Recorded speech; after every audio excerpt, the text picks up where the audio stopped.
We finally found a use for that drop. We finally found a use. Robert Stack, update. The missing man known as Jack Flaherty has been found in a Detroit Tigers uniform. Yeah, there we go.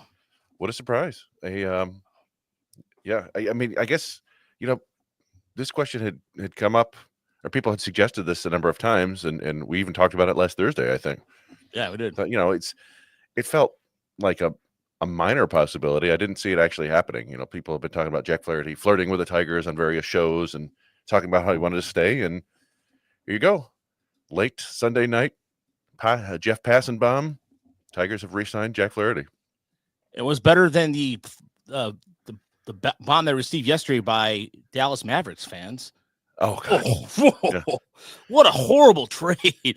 Oh, my God. What the hell were the Mavericks thinking? We'll have to see how that one plays out. But, so the details are coming out, right? It's, I feel sort of bad for Jack Flaherty given how well he pitched last year, but he agreed to a 2-year. It's framed as a 2-year, $35 million deal because there's, I guess, $35 million guaranteed. But it's really, he's going to get $25 million this year, and then if he makes 15 starts, I think it becomes a potential $20 million opt-in, opt-out situation in 2026. So you're getting Jack Flaherty for probably getting him for 2 years and $45 million, but at least 1 year at $25 million. And I don't know, it seems totally fine, right? This is a young pitcher who is pretty good, and it makes the rotation better. Yeah. So now you have so by the way, in case you're not familiar with the show, welcome to Motor City Metrics Tiger Minor League Report podcast here at TigersMLReport.com. I am Roy Hilligus, alongside Chris Brown, and literally I was driving back from the Pistons game. My nephew plays in a league where they had the court after the game. And so we didn't get out of there until 9:30, 9:45. And I was turning down my street to head home off I-94. And all of a sudden my phone just goes, and then I text Chris. By the way, I was driving when I was doing this, guilty as charged. Text Chris, emergency pod. So, the Bregman thing is Tom Mazaway of Woodward Sports texted me just now. 1 down, 1 to go, and so there we go. I mean, that there's implications are far and wide here, right? We've been discussing for a long time, like who's going to be the fifth starter in the rotation, assuming that Jackson Jobe would be one of the 4, and now you're looking, obviously you got to stay healthy, but you're looking at Skubal, Olsen, Cobb. Skubal, Flaherty, Olsen, Cobb, and then probably Jobe, but whoever the best of the 7 or 8 candidates they have. It makes the rotation deeper. You do have to worry about injuries with everybody, but it just makes the team better. It's a pretty damn good move. Yeah, and here's him tweeting it. So I thought this was a cool way of enduring yourself to Tiger fans. I mean, you're just basically saying like one image, and I like Tiger's Turk wants to say here, welcome home, King. And then of course putting your link in there, but what do you mean? Somebody goes, what do you mean by this? Really? Come on. What do you mean by that?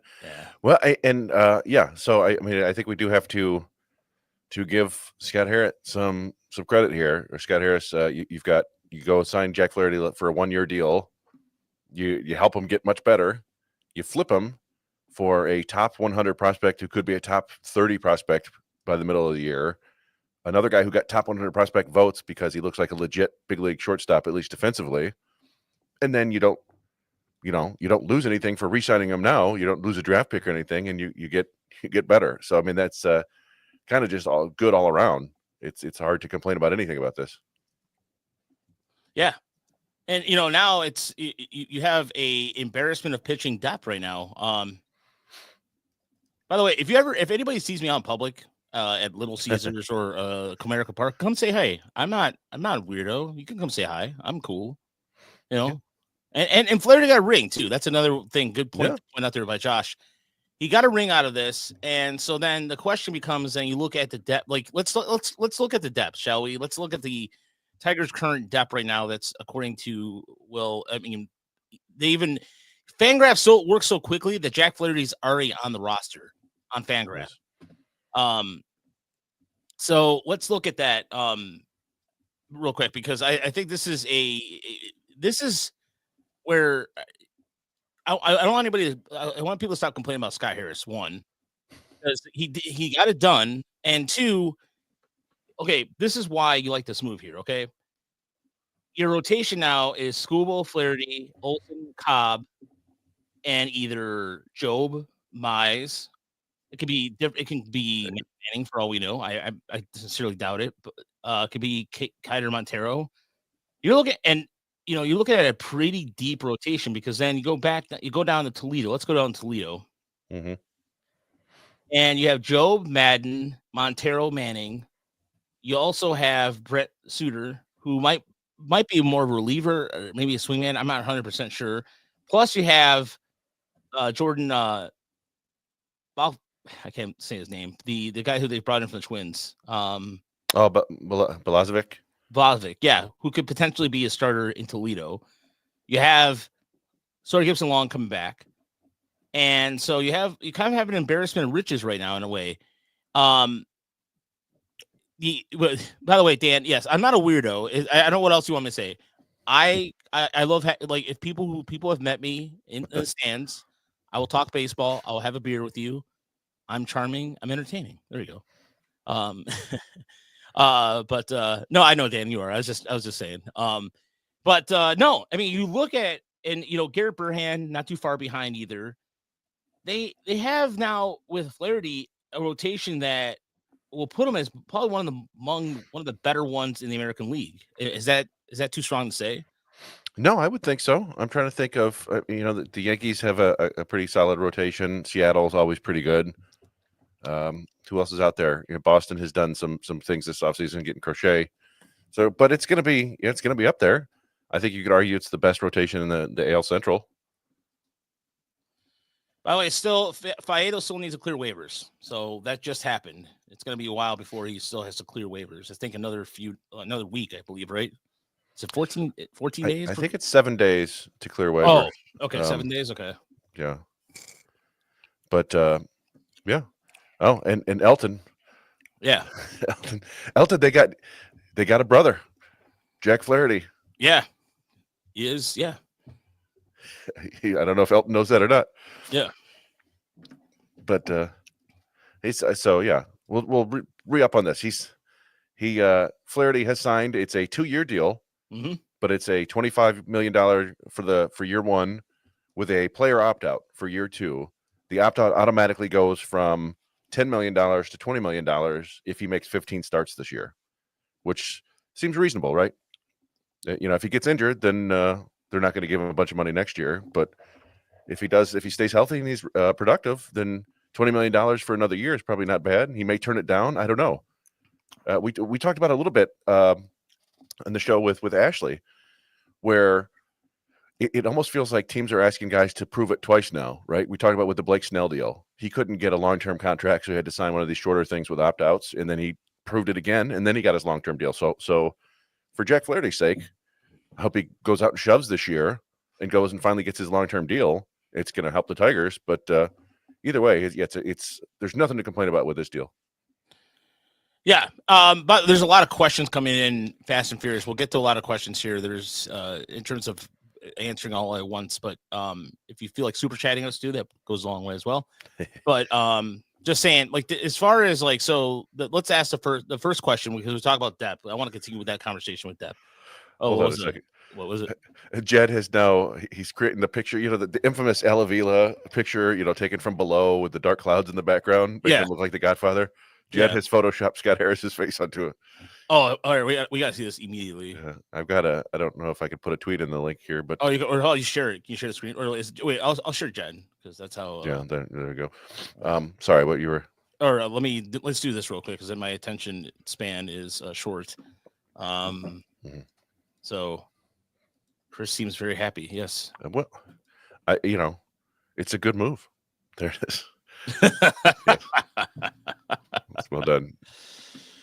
Yeah, that is well done. Yeah. It looks like Weekend Bernie's. Like it looks like he's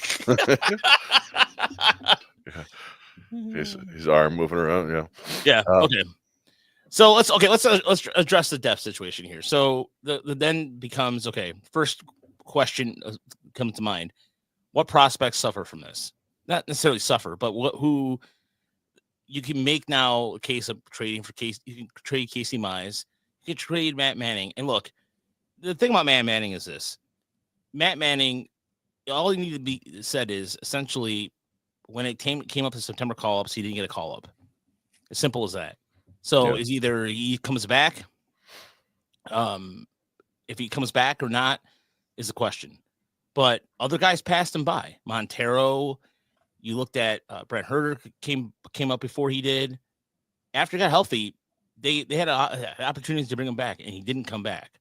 So now the question is, do you trade from your depth and go out and get a guy like Nolan Arenado, who, by the way, does not want to come to Detroit. He has not said he would waive his no trade clause to come to Detroit. So then the next he may be more willing to now. It just depends on if the Tigers are willing to go that route. Seems like a no-win situation there. Yeah, I think. I mean, you've touched on the depth, right? I was just writing about Ty Madden for our prospect capsules. And it seems like if he wants to be in the big league club, he's gonna have to be a reliever. You mentioned Montero is gonna be battling for a spot. Herter, we mentioned Berggren coming up, and Troy Melton and the guys coming behind him. But then you got Mize, Manning, and Maeda. Who knows what's going on with Kenta Maeda this year? Yeah, they may just cut him. It seems unlikely, but it really is. There's a lot of depth there now, and maybe they learned the lesson from last year, right? You know, you feel like you have a lot of depth, and then you're in early August and you've got two starters.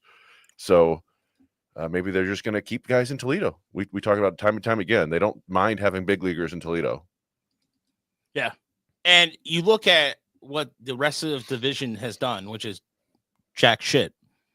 I mean, if you look at the rest of the division in terms of the offseason activity, they haven't except for Kansas City. I'm sorry, I can't say that. Kansas City and the White Sox have been somewhat active, but the White Sox are way even before even contending for a team. And Kansas City's they just signed Carlos Estevez, so that the Royals have had a pretty good offseason. Not disparaging the Royals whatsoever, but they re-signed what's his name? Old Cardinals pitcher Michael Wacha, right? They re-signed him. Yeah. They've been trying. I can't think of if any big bats they've gotten, but yeah, the Tigers are making moves. The Twins are trying to cut payroll. The White Sox are, playing a different game entirely. And Cleveland's made some small, smart moves. They traded Josh Naylor, right? Re-signed Carlos Santana. Got rid of the Andres Jimenez contract. I'm still kind of miffed about the Naylor trade. I understand why, though, to a certain extent, but I don't. I mean, like, I thought that they could. I don't know. I was a little miffed by that trade. Yeah. No, Stan he said the Tigers over under was 83.5. How much a change do you think the Flaherty signing will create? For as good of a move as it is, I don't think it's gonna. I think it's 2 wins, maybe 3. Probably when you factor in that he's just going to be taking the innings of whoever the 5th starter was going to be, which could have been Job. I think whoever the 5th starter was going to be was probably going to be 1.5 WAR player. So if Flaherty does what he did last year, that's 2-3 wins. So here's the thing. Like what I like, the next thing is what do the Tigers do with this now with Manning? Flaherty. Do you go ahead and let's continue this conversation about the third baseman situation? Do you go after Bregman? Now there's 2 schools of thought here, and I know this camp if we had to put a vote in here, let's do a vote. Bregman or not? Just put Bregman, yes or no in the chat if you're watching us right now. While that's going on, is Alex Cobb? Where does he go in here? Alex Cobb might be probably the back end of the rotation. It allows him. I mean, it also gives him that flexibility where he doesn't have to be. The Tigers have the flexibility where Cobb is not. He's pitching easier innings, if that makes sense. So, so far we have. Let's see here. We have. Continue, Chris. Go ahead. We got a fair amount of yeses and some no's, and then looks like Elton was a hard no. Yeah, I still think they're gonna have Cobb. Whomever the fifth starter is going to be is probably going to be somebody younger, and they may want to watch the innings a little bit. And they may want to watch the innings with Olsen a little bit. Cobb, for his part, is just a 1-year deal, so they may just run him ragged. But he's also a guy who barely pitched last year, so they might have to watch his innings. But I'll say for all intents and purposes, if Cobb is healthy and as good as he can be, he's either your third or fourth starter, right? It's between him and Olsen for the number 3 or 4 spot. So it just depends on how healthy he is, because he's a pretty good pitcher when he's healthy. See, you know what? I'm gonna call Stan Vegas. I'm gonna call Vegas Stan. For now on, it's Vegas Stan. If that's okay with you, Stan, I'm gonna call you Vegas Stan. Anytime there's anytime there's like a betting thing, for some strange reason, Stan knows it, and I'll trust his judgment on that, or his knowledge of that. But I do like what Elton said right here, which is his prediction is that Bregman will sign a 1 year, but 1 year treaty with someone. He overplayed his hand a little bit, and I think so. It's now heading into February 3rd, and spring training is less than a week away, maybe. Pitchers and catchers report in 10 days, I think 10, 12 days. I mean, this is not a bad framework for a deal for Bregman to sign, honestly, if he's going to have to settle for a short-term deal. I think he'd get more than 25 for the 1 year, but a deal like this, right, where he's, for whatever reason, nobody wanted to give him the long-term deal that he wanted, the money he wanted, so maybe he's going to go back and try it next year. I still think if he truly has those 6-year deals out there, he's going to take one of those eventually. Because you have to figure, what makes more sense financially. You go in a 1 year deal where you're making $35 million and then try again next year when you're 32. I don't know. I think it'd make more sense to just get your $160 million and be okay with that. But we'll see. I mean, it's been radio silence really from Bregman's side forever, and everything else is just kind of national talking heads saying what they think, but not having any real inside information. Yeah.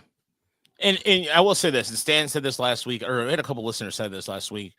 If there's one thing about Scott Harris has done with this administration so far, is they are ironclad quiet.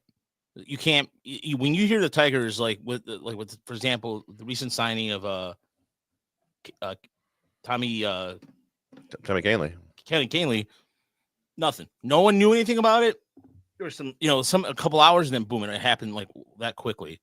And you know what? That it's the biggest thing is that I did hear a couple things on Friday about possibly something happening, but that was more like at this point I was sick and tired of everybody saying today's a good day to sign Alex Bregman.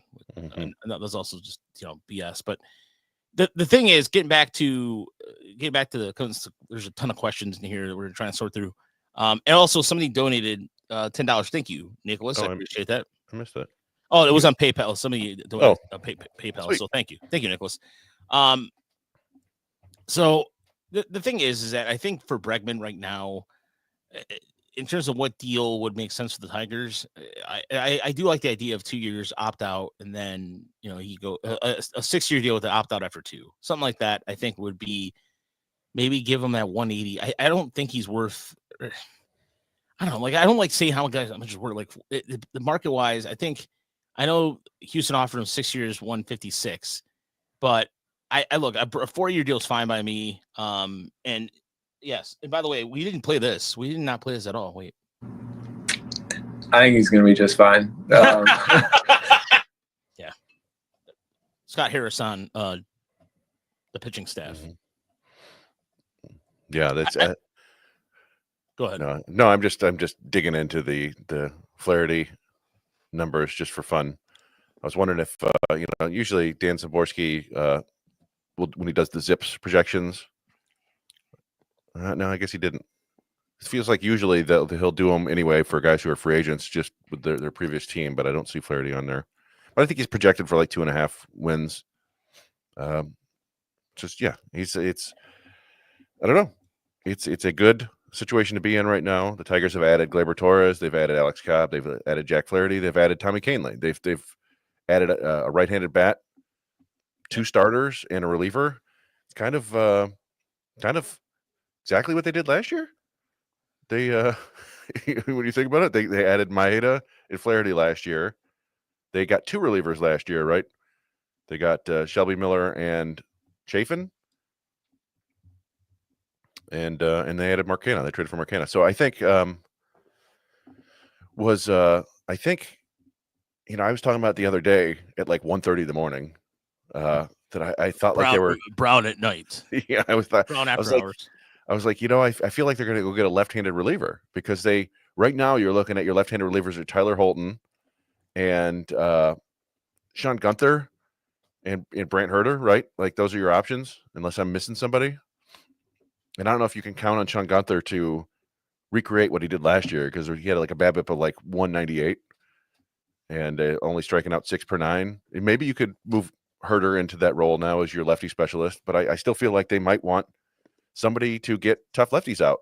And other people point out, Tommy Kahnle, his changeup, that's going to neutralize the lefties, but still, there are going to be days when you want to get a tough lefty out, and Kahnle and Tyler Holton aren't available, right? So I don't know. The guy I suggested was Danny Colombe. I believe that's his name, Colombe. I thought he'd be a good option, but we'll see. Maybe they're done adding pitching now and just want to get another bat. So I got a question here from. Oh, thank you, Old BK. Old BK with the $9.99. Thank you very much. Let me off the Frickers building. Very nice. Yeah, very nice. Or exquisite. My brother just sent me this tweet that Nick Pollock from Pitchers List sent. He put out. He said Derek Skubal, Jack Flaherty, Alex Cobb, Reese Olson, Casey Mize versus Jack Joe versus Matt Manning versus Kader Montero versus Job ain't starting out of camp. Is he? Not this again. Well, it's possible that he doesn't. It's possible that he doesn't make the team. I think they want him to make the team. They know how talented he is. There's a reason they brought him up at the end of last year. Like you think about everybody else that they brought up last year had been in AAA for a while, right? Herter, Madden, Montero, Hannafy, you name it. Brian Sammons was, collecting a pension from AARP. But Job, they brought him from AA, gave him 2 starts in Toledo, then brought him with the big leagues. They want Job to win this job, but he's going to have to go do it. They're not going to give it to him if he falls on his face in spring training. But I don't really think that's going to happen. I think he's got the goods. So as far as this question goes, because this question is probably a funny, silly question, and he paid for this question. Does Stando have an over and under how many times Johnny Kane interviews Flaherty's mom this year? Stan, you have to answer that question. That's a good one. I did like this question here from Nick. Nick C. Dream realistic trade the guy to trade for. This trade makes it easier to give up stuff. Right. It does, because I look at the Cardinals. Here's the situation, Chris, that has just dawned on me. Looking at the Cardinals right now, they have 3 catchers they have 3 catchers as part of non-roster camp, which is common. You bring extra catchers to camp. That's just a given. That happens all the time. But they have a couple guys who I think they have a guy they signed in. The 2 of them are like just Chance Sisco and Gavin Collins, which are veterans who've been around, and then they have a guy who in Leonard Brunell, who was in the Arizona Fall League, who they have to add to the Rule 5 this year. So they have some catching depth in the minor leagues. So if you're going to trade with the Cardinals as an example, and it's possibly Nolan Arenado thing happens, ask for a catcher. I mean, the Tigers, if you're going to throw in a catcher with that, and then if you're maybe looking at shedding salary, look at somebody in the relief corps right now that guy maybe possibly I don't know, maybe a guy like Ryan Fernandez. Although his walks are a little high, but or I don't know if they would do something like that. But if they're gonna if the Cardinals are gonna shed salary, and this is no Arenado, that trade makes the most sense. It's a trade that solves all the Tigers' problems, and then you give them the pitching depth back and like that. I'm not saying they would do that too. I'm not sure. I'm not sure what they would do. Honestly, the reason why I don't think I can't sit here and assume that they go, oh, they'll take Matt Manning and Casey Mize. I'm sure the Cardinals with Chaim Bloom in charge, they're going to look for something a little more deeper than what the Tigers are trying to get rid of. But Chaim Bloom is not stupid. So I think that the return on the investment for the return for the Tigers is maybe a guy that we might not be thinking of. Maybe a guy like Garrett Burhan or something tangible that the Cardinals can work with versus just, oh, here's Casey Mize and Matt Manning. Problem solved. Yeah, well, I mean, the thing with Arenado is just all the money he's owed, and whenever there's something like that, you have to figure out how much the Cardinals are going to eat, if all. Or do they want to eat a bunch to get better prospects? Do the Tigers want to do that, or would the Tigers rather take on the salary? I don't know. I've mentioned several times in the past, a dream trade scenario would maybe be like Reese Olson to the Orioles for Jordan Westberg, your third baseman, who is a good hitter and is young, and he and Olson have roughly the same amount of service time, and it kind of solves problems for both teams because the Orioles have Kobe Mayo coming up. But we've seen that the Orioles don't seem particularly inclined to trade any of their young core, and beyond that, trading hitting for pitching is probably usually a bad idea. But it just, there aren't a ton of great third base trade targets out there, honestly. I mean, we talked before about it'd be fun to go get Austin Riley, but he signed for 12 years, and I don't know, the rest of them are kind of veterans, right? You got Bregman out there, you could just sign him and you don't have to deal with any of this nonsense with trades. But I don't know, we'll see what they're up to. Yeah, I mean, I'm not interested in Anthony Rondon at all because he's not good. I'm not, if you look at a situation too, would it be cool to trade for a guy would have made more sense, but now he's in Miami, Connor Roby. Yeah, he was hitting. Who was it? We were trying to remember. It was the world's worst baseball game, right? It was the Marlins versus the Twins. Yeah, they kept failing in extra innings, and Connor Norby went 0 for 6 with 6 strikeouts and multiple errors. He's an interesting hitter. I think he did strike out a lot, but I want to say, is he right-handed or left-handed? I feel like he's lefty. No, he's righty. Is he? Okay. Yeah. Yeah. I mean, but I think he's considered more of a second baseman. I guess he does play third too, huh? Yeah. Yeah. That Orioles traded from their depth. We saw that even to get Corbin Burns the year before. They traded your guy that you'd like. Oh, the infielder. Oh God. They traded the Brewers. Yeah. I just can't think of his name right now. The guy who I knew they would have a pretty based off his numbers. Now I'm drawing a blank on. He's so good, I forgot his name. Joey Ortiz. Yeah, thank you, Joey Ortiz. Yeah. That's a right-hand bat that would have been so awesome to have him in this lineup.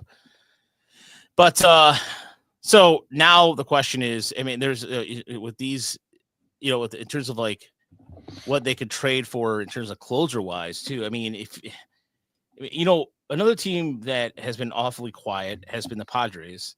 The Padres are a team that you're not really sure their ownership right now is in this whole dispute right now. And are they going to be buying or selling? I think they're going to still be competing. Well, I mean, you see a lot of rumors. We've seen things about, looking to trade Dylan Cease, right? Or there was some talk about maybe trading Michael King, but then they came to an agreement with a second year for him. So, yeah, I don't know. I mean, San Diego's kind of headed for a world of hurt before too long. They've got Bogarts and Machado and Tatis, not as big of a deal, but Bogarts and Machado are signed for another 8 years. And those guys are making $25-30 million a year. It's going to be tough because their production's going to drop off soon. But so I would feel like they're going to try to make some moves, but they've done fairly well. Just getting Jackson Merrill coming up and being a superstar, that helps a lot. But I don't know. Yeah, I feel like we still have Seattle finally made a move. there's just some teams this year that seem to be completely crippled by extenuating circumstances, whatever they may be, maybe like TV deals or the owners suing each other, which is not great. Or the Pirates being the Pirates, just not spending at all. Yeah. I mean, the team that still baffles me the most is the Marlins. I mean, the Marlins have just been like they've just shit the bed. Yeah, I mean, I just am kind of used to that, right? Like it felt like things were changing. They were trying. They made postseason, and then they fired everybody who helped them do that, and they're back to like. It almost feels like the whole thing is just like a money laundering operation. Like, no, we can't have any attention on it. Like, just get back to losing and playing terrible and becoming a farm team for everybody else. And the Wings looks like the Wings won too. Hey, nice. Yeah, that's 6 in a row. I believe. Hold on, let me double check. Yeah, or it's still 2-2. It was 2-2 in overtime, or they won in the overtime, but I'm not sure if the Wings. Yeah. They won. Yeah, they won.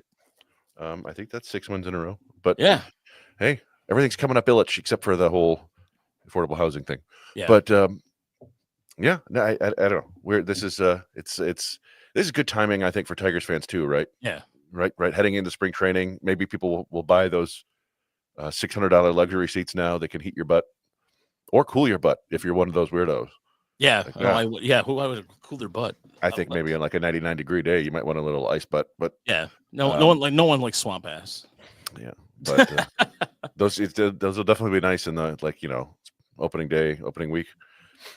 And here's another guy too out there that in terms of free agents that are left that are not named Alex Bregman, Andrew Hanley's out there as a lefty. You have Pete Alonso is still out there. Nick Pivetta, who I thought the Tigers might go after, but I think they would have to give up once he got the offer, or the qualifying offer, it seemed like he's not the sort of pitcher that you're gonna, give up a draft pick and sign him for like 3 years. There's Randall Kachuk is out there, the outfielder, veteran outfielder. Paul DeYoung is out there. Go ahead, Chris. Yeah, I still think that Grichuk would make some sense if the Bregman stuff just doesn't work out. You play Vierling at third, you make Grichuk kind of your right fielder, particularly against lefties. When Carpenter's not playing, and you've added some right-handed pop, and you still maintain a lot of versatility. But and you probably don't have to pay him more than like $12-14 million for 1 year, maybe not even that much. But we'll see. I mean, I think everybody would prefer Bregman to that scenario, but it would make the team slightly better. Or they can, at this point, you probably can go into the season with Vierling at third and Young, if you will, and you've got a solid enough roster that you should be competing around the trade deadline. And who knows who will be available then? You prefer to, fix everything before the season, but sometimes you just have to wait a little longer. Yeah, it's somebody was it Nick just messaged me. He said Mize and Justice Bigby and Keel to St. Louis for Nolan. Make the call, Scott.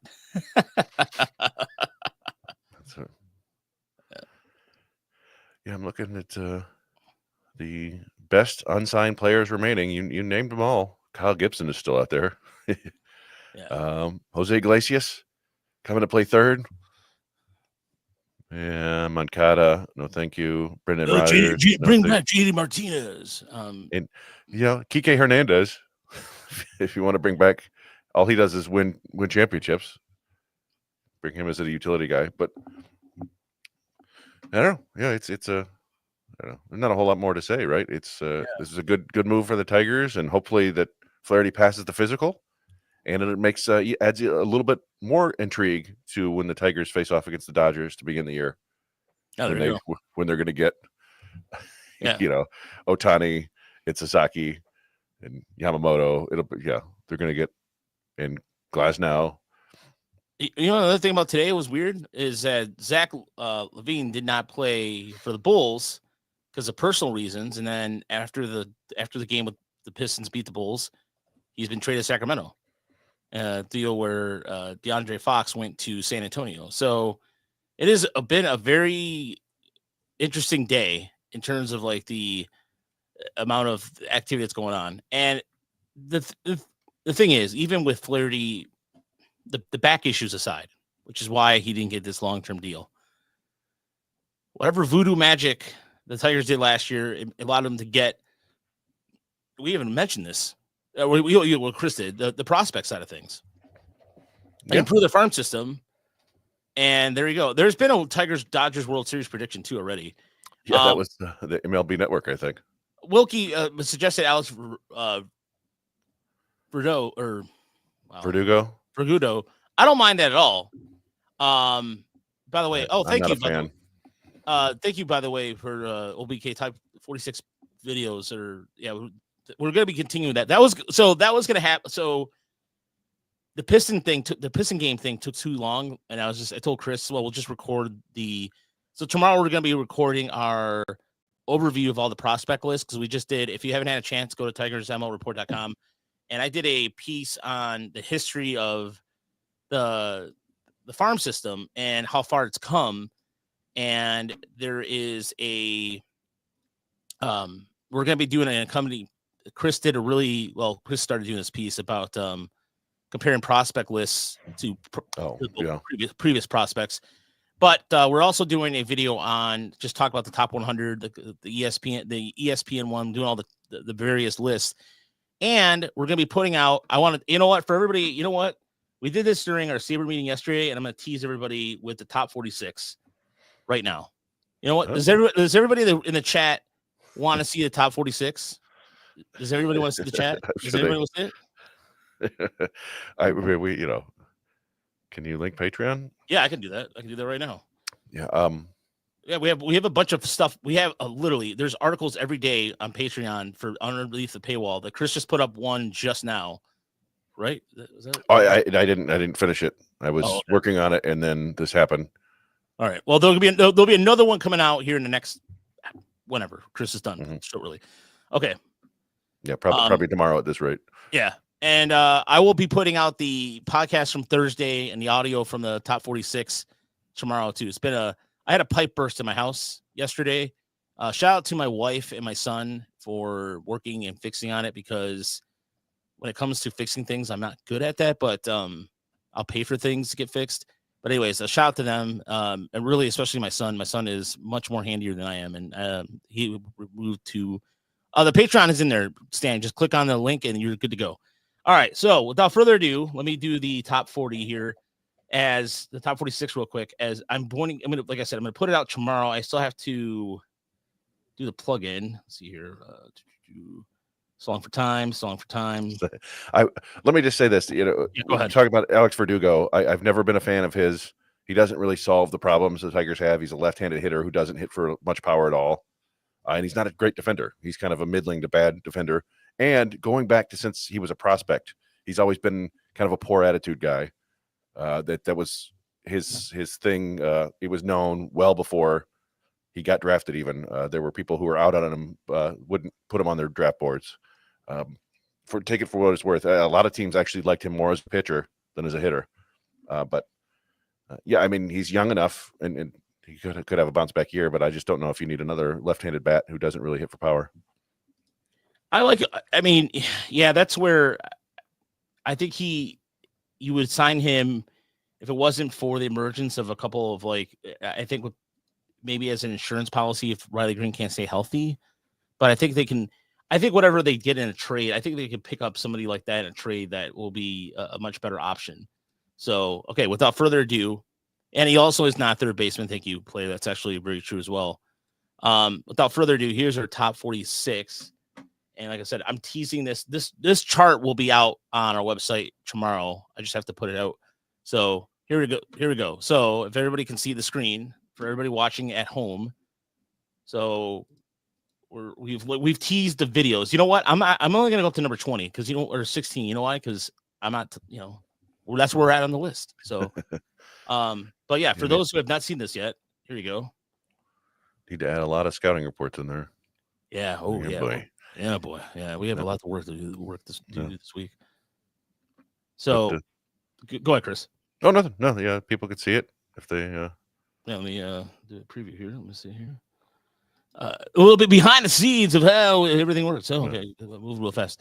Okay, so this is our top 46 right here. So, Eric Sylvia, and then just here's we have a lot of bullpen arms here between, and like I said, if you go to our YouTube channel, we explain the videos from 46 through 20.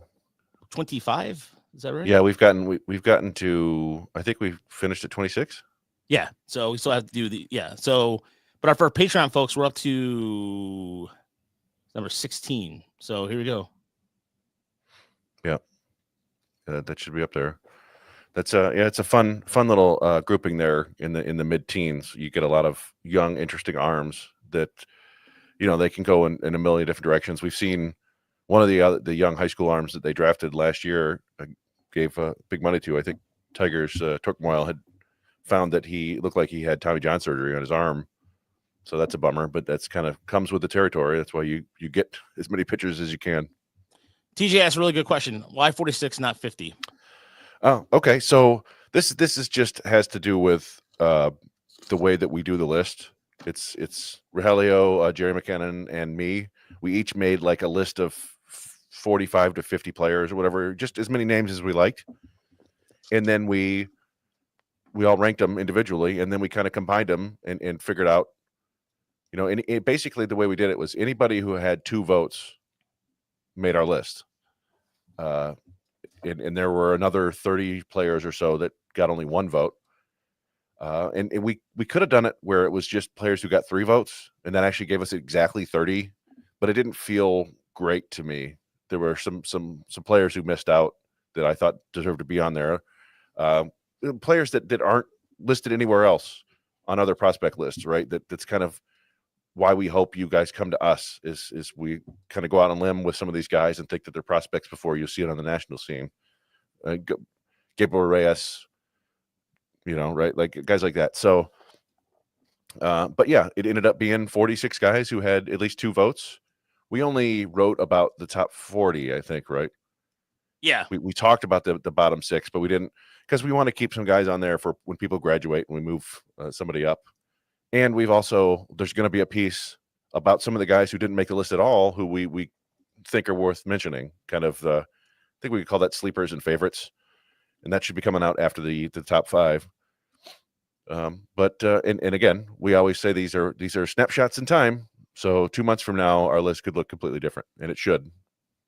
Yeah. And by the way, I shared the link to our video series that kicks off in there. That kicks off explains the 46 through 36 and our reasons behind it. So the first 2 videos are up there. Chris Underwood, is Paul Wilson a bust? No, he's not. But we've heard some good things about him. They said a really good offseason.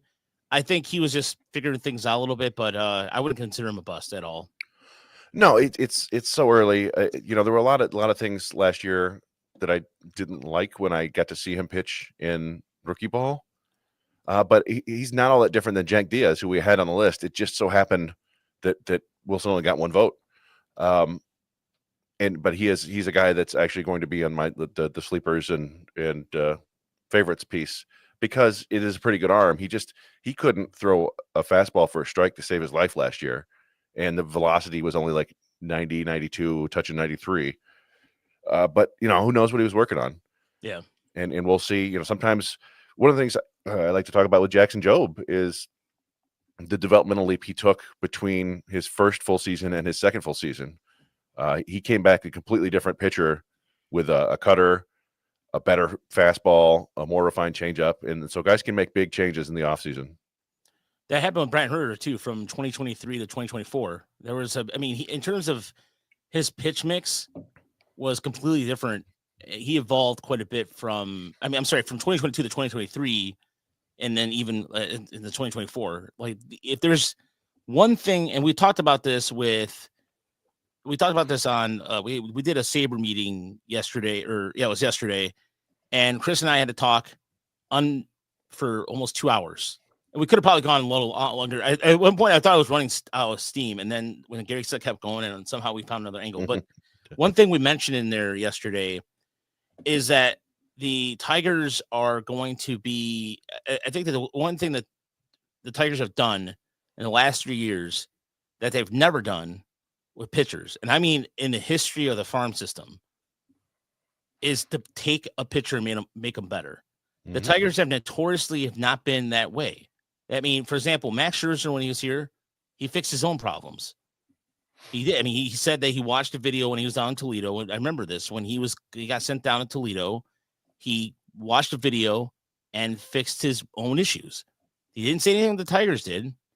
And I mean, it was a lot of times when we talked to prospects, there was just do your thing. I mean, and Gary Gillette, who runs the Sabre chapter here, I'm a proud member of it, mentioned something that Bill LaJoy said. Bill LaJoy, who was the Tigers GM in the 80s, and also was the farm director of some of the best drafts the Tigers had.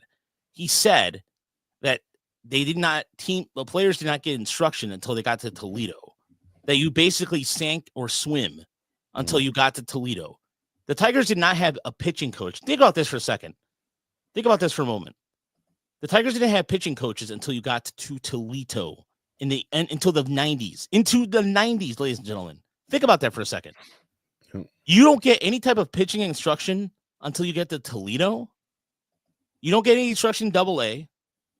And this is during the 80s. And John Smoltz said this too. John Smoltz mentioned that the Braves made him a better pitcher. That if he never learned a lot until he got to Atlanta. So think about that for a moment. That's mind-boggling to me. You're spending all this money on pitching, and you're just basically like, oh well, tough it out. And I know, again, different time. I get that. I understand that. But other organizations were doing that even differently then. But as far as who's going to take in the 40-man roster, we too. I've been wrong about this every time. We've been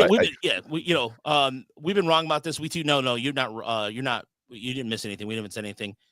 We've been wrong about this. Yeah, you're right, Chris. I keep thinking it's going to be. I always say this by default, Ryan Kreidler, but somehow he continues to survive.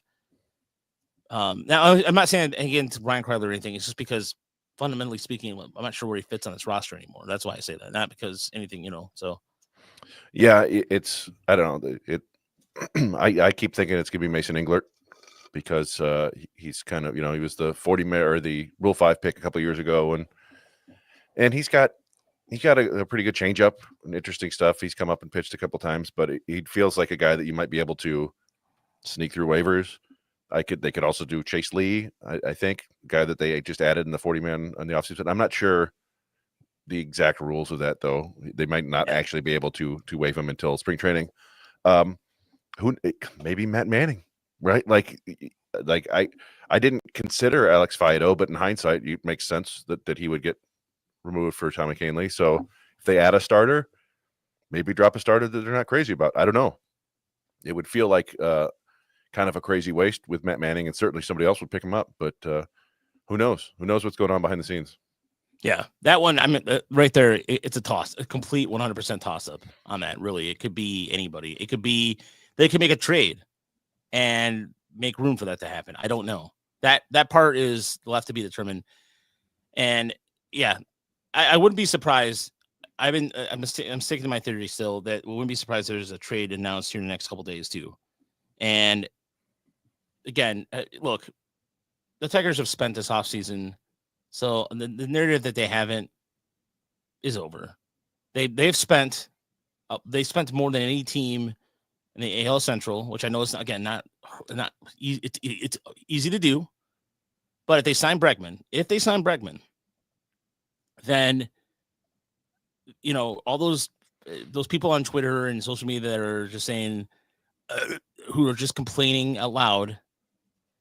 Well, yeah, I mean, how much have they spent now this year? Yeah. They've spent this is $55 million, a little bit more than $60 million on free agents with Kahnle 7.75. So,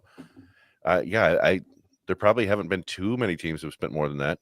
Maybe I think a couple of years ago, even last year, I think they were in like the top 10 in free agent spending for the year, right? Like they don't mind spending a little bit. But they seem to like it, when it's shorter deals like this. Good flashback there by fan of the show, Tim. 1978 Tigers traded Ben Ogilvie for Slayton, and Benji was good for the Brewers. After 1 year, Slayton re-signed with Milwaukee. Very similar vibe here.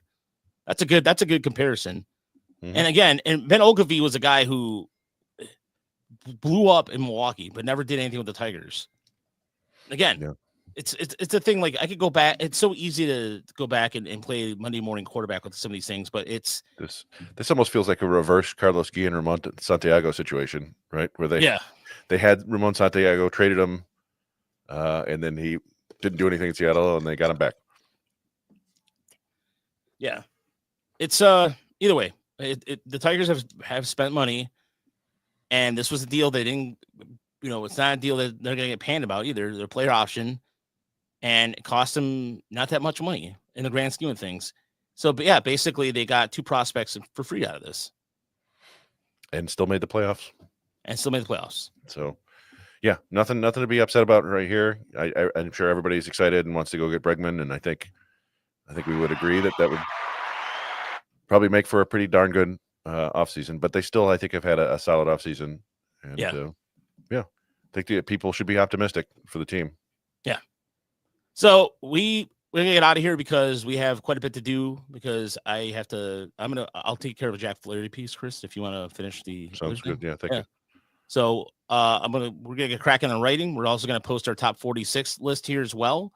The reports are gonna keep coming on Patreon, and then we're gonna release the rest of them to the public here probably in the next week or so. But if you go to our Patreon, subscribe.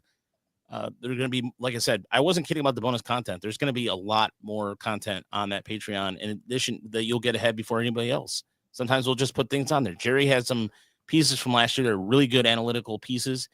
And every Friday now we'll have Joe Rampy with his 5 things you need to know, or 5 things we like about the week, and more. So plenty of content. A pretty good idea what's going to be on there this Friday.